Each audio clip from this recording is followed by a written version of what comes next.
Now,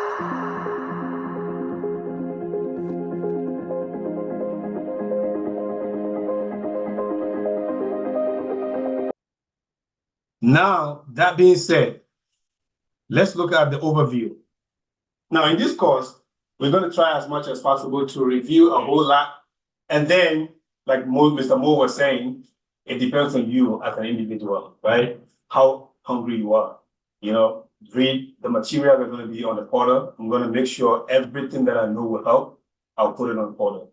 I know we all work here and there, but at least if you block some time for study, you'll be able to catch a whole lot of this, catch up with a whole lot of this reading. And that's going to definitely help you. Now, the course overview here is IT compliant GRC. What does that mean? A lot of time we hear those buzzwords, GRC, cybersecurity. What does that mean in the first place? GRC stands for governance, risk, and compliance. It is a strategy for managing an overall governance or organization overall governance, the risk and compliance. Now, the question will be, what is risk? Or let me start with governance. On a high level, if I'm going to explain it to a layman on the street, say, okay, that's good. Governance, risk, and compliance. What is governance? What do you mean by governance, right?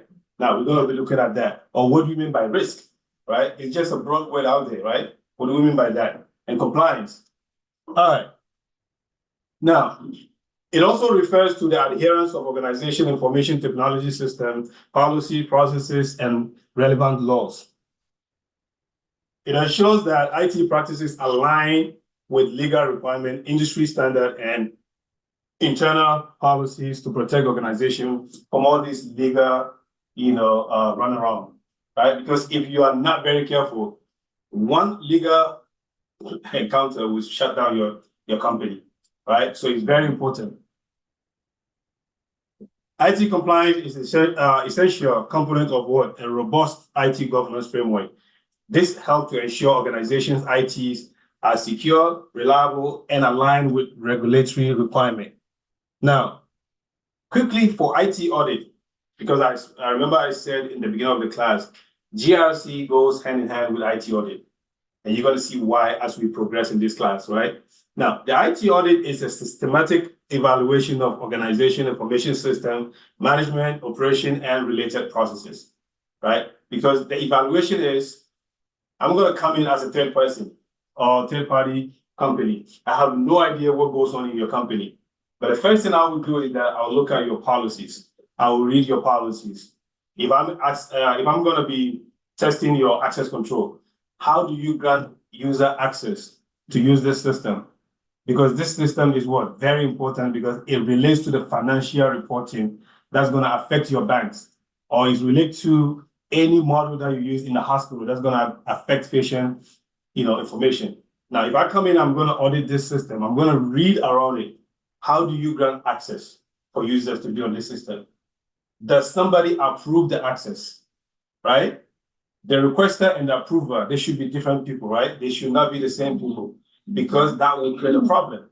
Now, these are some of the mindset that you're working as an IT auditor or a GRC person.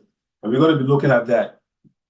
Now, the primary goal is to determine whether these elements are adequately protecting the organization assets. That's it. Because a lot of time when we get busy in our day-to-day business, we lose focus as to doing the right thing. Now, another question that I'm going to ask is that if you're a CEO of a company and somebody brought you or proposed a good business idea to you, say, hey, I have this guy, he said he has $10 billion, he wants to invest, blah, blah, blah, in your company and whatnot, and your company is going to move from 0 to 100 in 2 months, right? Now, the first question you're going to ask yourself is, what kind of business is it, right? As a good CEO, what are my risks, right? Now, if you don't do that due diligence, because I know most business people, it's all about the business. It's all about the business progressing. But if you are an IT person, if I'm talking to you, I don't see that dollar sign a lot. All I see is that how secure is that process? So in a nutshell, what I'm trying to say here is that a GRC analyst or an IT security IT auditor They sit between the business and the technical folks. Because the business, they are making decisions to make the money. The technical folks, they don't care. They're trying to implement technology and application that is going to help the business achieve their goal. But in between the line, they might be crossing some legal requirement, some compliance requirement. And who's there to police that? The GRC analyst.